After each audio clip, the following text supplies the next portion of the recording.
Hello दोस्तों, कैसे हैं। तारीख आज 14 अगस्त 2025 दिन गुरुवार। आइए बात करते हैं आज की मुख्य खबर में। देश दुनिया की तमाम बड़ी खबरों पर नजर डालते हैं। इससे पहले आप चैनल में नए आए हैं तो चैनल को सब्सक्राइब करके पास में आ रहे बेल आइकन को ऑन करके रखिएगा, ताकि ऐसे न्यूज वीडियो हर दिन सबसे पहले देख पाएं। तो आइए आज के मुख्य समाचार और देश दुनिया की बड़ी खबरों पर नजर डालते हैं।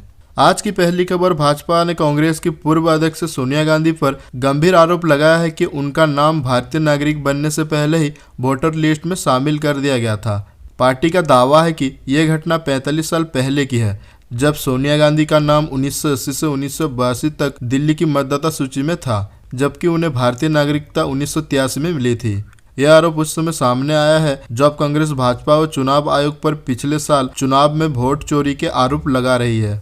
पूर्व केंद्रीय मंत्री अनुराग ठाकुर ने दावा किया कि 1946 में इटली में जन्मी सोनिया गांधी, जो 1968 में राजीव गांधी से विवाह कर भारत आई, इसके बाद उनका नाम 1980 लोकसभा चुनाव से पहले नई दिल्ली संसदीय क्षेत्र की वोटर लिस्ट में दर्ज किया गया था।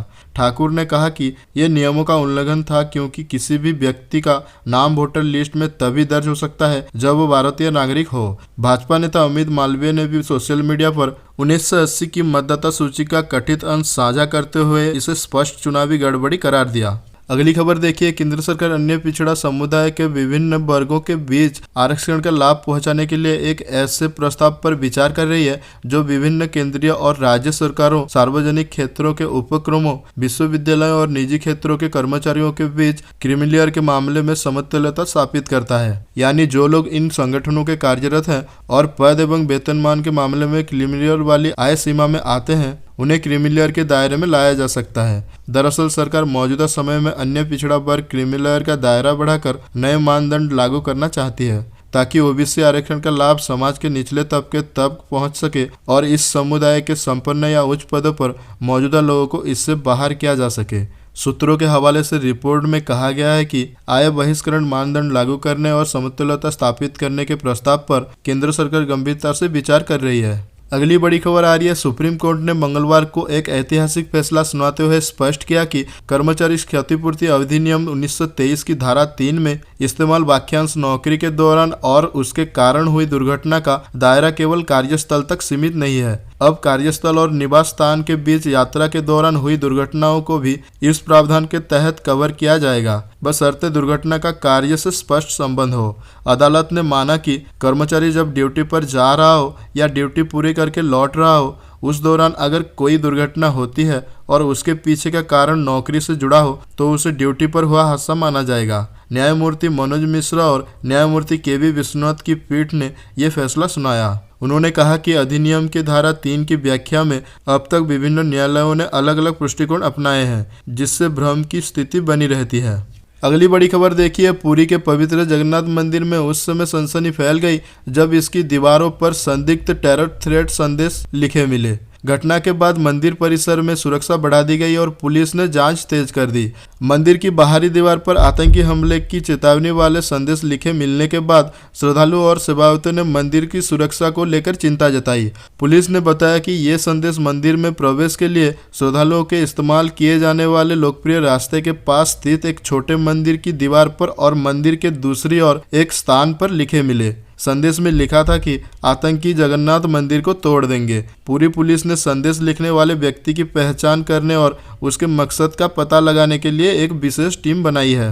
हिरासत में एक व्यक्ति, पुलिस ने इस मामले में एक व्यक्ति को हिरासत में लिया है, जिसके बारे में कहा जा रहा है कि वो मानसिक रूप में अस्थिर है। ये चिंताजनक संदेश ओडिशा भाषा में लिखी गई थी और मंदिर के चारों तरफ बने उच्च सुरक्षा क्षेत्र परिक्रमा मार्ग के बालीशाही प्रवेश द्वार के पास स्थित बूढ़ी मां ठाकुरानी मंदिर की दीवारों पर पाए गए। अगली बड़ी खबर आ रही है, राजस्थान के दौसा में भीषण सड़क हादसा हुआ। खाटू श्याम मंदिर का दर्शन करके लौट रहे श्रद्धालुओं की कार एक पिकअप ट्रक से टकरा गई। इस दौरान भीषण हादसा हो गया और 11 लोगों की मौत हो गई। जानकारी के मुताबिक मारे जाने वाले में से 7 बच्चे और 3 महिलाएं शामिल हैं। दौसा के उप पुलिस अधीक्षक रवि प्रकाश शर्मा ने कहा, बापी के पास एक यात्री पिकअप और ट्रेलर ट्रक के बीच हुई दुर्घटना में मरने वालों की कुल संख्या अब 11 हो गई है। अस्पताल में भर्ती एक शख्स की मौत हो गई है। यह हादसा तब हुआ जब श्रद्धालुओं खाटू श्याम मंदिर के दर्शन करके घर लौट रहे थे। अधिकारियों के मुताबिक कार खड़े ट्रक से टकरा गई। मामले की जांच चल रही है, जिसके बाद ही ज्यादा जानकारी सामने आएगी। पुलिस अधीक्षक सागर राणा ने हादसे की पुष्टि करते हुए बताया, खाटू श्याम मंदिर से आ रहे श्रद्धालुओं के हादसे का शिकार होने की जानकारी मिली है। कई लोगों के हताहत होने की खबर है। करीब 7-8 लोगों को जयपुर के एसएमएस अस्पताल रेफर किया गया है। अगली खबर देखिए, फिनटेक दिग्गज पेटीएम को आरबीआई से बड़ी राहत मिली है।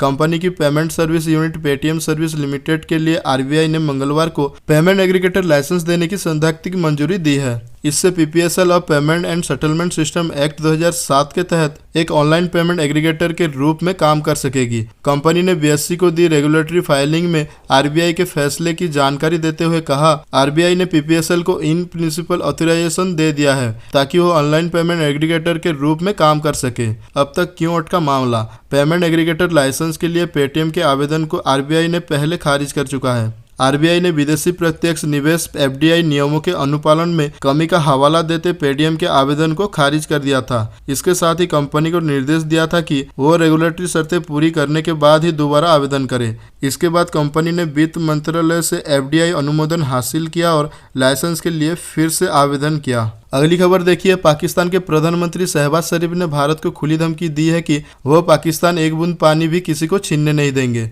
मंगलवार को इस्लामाबाद में एक इवेंट में शहबाज ने कहा, मैं दुश्मन को बता देना चाहता हूं, अगर तुमने हमारे पानी को रोकने की कोशिश की तो याद रखो तुम एक बूंद भी नहीं ले जा सकते। यह बयान भारत की ओर से 1960 के सिंधु जल समझौते को 23 अप्रैल को स्थगित करने के बाद आया, जब पहलगाम में हुए आतंकी हमले में 26 लोग मारे गए थे।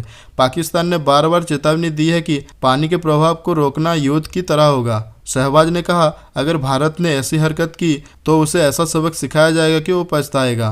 पाकिस्तान ने बार बार चेतावनी दी है कि पानी रोकने के लिए किसी भी हस्तक्षेप को युद्ध की कार्रवाई माना जाएगा। प्रधानमंत्री शरीफ ने यहाँ एक समारोह को संबोधित करते हुए कहा, मैं आज दुश्मन को बताना चाहता हूँ कि अगर आप हमारे पानी रोकने की धमकी देते हैं तो ये बात ध्यान रखें कि आप पाकिस्तान के पानी की एक बूंद भी नहीं छीन सकते। अगली बड़ी खबर देखिए, देश के करोड़ों किसानों के लिए पीएम किसान योजना की 20वीं किस्त 2 अगस्त 2025 को ही जारी कर दी गई है। प्रधानमंत्री नरेंद्र मोदी ने उत्तर प्रदेश के वाराणसी में आयोजित कार्यक्रम से डीबीटी के जरिए सीधे 9.70 करोड़ किसानों के बैंक अकाउंट में पैसे भेजे, लेकिन अभी भी कई किसान ऐसे हैं जिनके खाते में 2000 रुपए नहीं पहुंचे हैं। इस वजह से वो बैंक पासबुक और मैसेज बार बार चेक कर रहे हैं कि कब तक किस्त आ जाएगी। अगर आपके साथ भी ऐसा हुआ है तो घबराए नहीं, आपकी किस्त अभी भी आ सकती है, बस आपको कुछ जरूरी काम पूरे करने होंगे।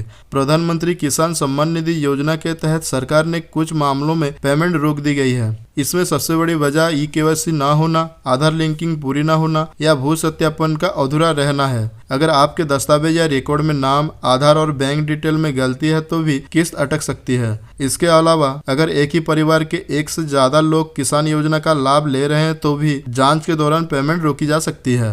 अगली खबर आ रही है, अमेरिका और भारत के रिश्ते में बढ़ते तनाव के बीच अमेरिकी विदेश नीति विशेषज्ञ रस्ट कोहली ने बड़ा बयान दिया है। उनका कहना है कि अमेरिका की भारत विरोधी नीतियां दरअसल जो बाइडेन के कार्यकाल में ही शुरू हुई थी और ट्रंप अब उन्हें और आक्रामक तरीकों से आगे बढ़ा रहे हैं। वाशिंगटन में यह आम धारणा बन चुकी है कि भारत को तीसरी महाशक्ति बनने से रोकना जरूरी है और इसके लिए अमेरिका भारत के पड़ोसी देशों के साथ रिश्तों को प्रभावित कर सकता है। रस्ट कोहली के अनुसार 2024 से ही भारत अमेरिका संबंधों में दरारें गहरी होनी शुरू हो गई थी। जहां भारत को उम्मीद थी कि ट्रंप के सत्ता में लौटते ही हालात सुधरेंगे, वही हकीकत इसके उल्टा हुआ। ट्रंप न केवल बाइडेन की नीतियों को जारी रखे हुए हैं बल्कि उन्हें और तेज कर चुके हैं। पाकिस्तान, बांग्लादेश, म्यांमार और मालदीव में अमेरिका की बढ़ती फेट इसी रणनीति का हिस्सा है। अगली खबर आ रही है, भारत में स्वदेशी और टिकाऊ रेल तकनीक का नया उद्योग शुरू होने वाला है। केंद्रीय रेल मंत्री अश्विनी वैष्णव ने एक्स पर पोस्ट कर ऐलान किया कि भारत की पहली हाइड्रोजन ट्रेन जल्द आ रही है और इसके साथ ट्रेन के कोच पुर्जे और यूनिट्स का वीडियो साझा किया। हालांकि उन्होंने समय सीमा का खुलासा नहीं किया, जिससे रोमांच और बढ़ गया। इस पर्यावरण हितैषी पहल के साथ भारत जर्मनी, फ्रांस, चीन और ब्रिटेन जैसे देशों की कतार में शामिल हो जाएगा, जो ग्रीन मोबिलिटी में अग्रणी है। 2023 में रेल मंत्री ने राज्यसभा में बताया था कि भारतीय रेल हाइड्रोजन फॉर हेरिटेज पहल के तहत 35 हाइड्रोजन चालित ट्रेनों का संचालन करेगी। ये ट्रेनें देश भर के हेरिटेज और पहाड़ी रूट्स पर चलेंगी। एक ट्रेन पर लगभग 80 करोड़ और प्रत्येक रूट पर इंफ्रास्ट्रक्चर के लिए 70 करोड़ का खर्च आएगा। हाइड्रोजन ट्रेनें फ्यूल सेल तकनीक से चलेंगी, जिसमें हाइड्रोजन और ऑक्सीजन के संयोजन से बिजली उत्पन्न होगी और उप उत्पाद के रूप में सिर्फ जलवाष्प यानी शून्य उत्सर्जन परिवहन निकलेगा। अगली खबर आ रही है, आधार नागरिकता साबित करने का दस्तावेज नहीं है। सुप्रीम कोर्ट ने एक बार फिर ये बात दोहराई है और साफ किया है कि आधार कार्ड होने से ये साबित नहीं होता है कि कोई भारत का नागरिक है या नहीं। बिहार में वोटर लिस्ट रिवीजन को लेकर हुई सुनवाई के दौरान सुप्रीम कोर्ट ने कहा कि आधार को नागरिकता प्रमाण के रूप में नहीं माना जा सकता है, इसकी जाँच जरूरी है। सुप्रीम कोर्ट के अलावा बॉम्बे हाईकोर्ट की तरफ से भी इसी तरह की टिप्पणी की गई है। अब सवाल है कि अगर वोटर कार्ड, पैन कार्ड या फिर आधार कार्ड से नागरिकता साबित नहीं होती है तो इसके लिए क्या जरूरी है।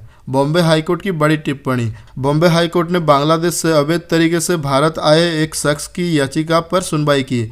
इस सुनवाई के दौरान हाईकोर्ट की तरफ से बड़ी टिप्पणी करते हुए कहा गया, आधार कार्ड, पैन कार्ड या फिर वोटर आईडी कार्ड सिर्फ पहचान पत्र या फिर सेवाओं का लाभ लेने वाले दस्तावेज हैं। ये दस्तावेज बना लेने से कोई भारत का नागरिक नहीं बन जाता। हाईकोर्ट ने ये टिप्पणी करते हुए बांग्लादेशी नागरिक को जमानत देने से इनकार कर दिया।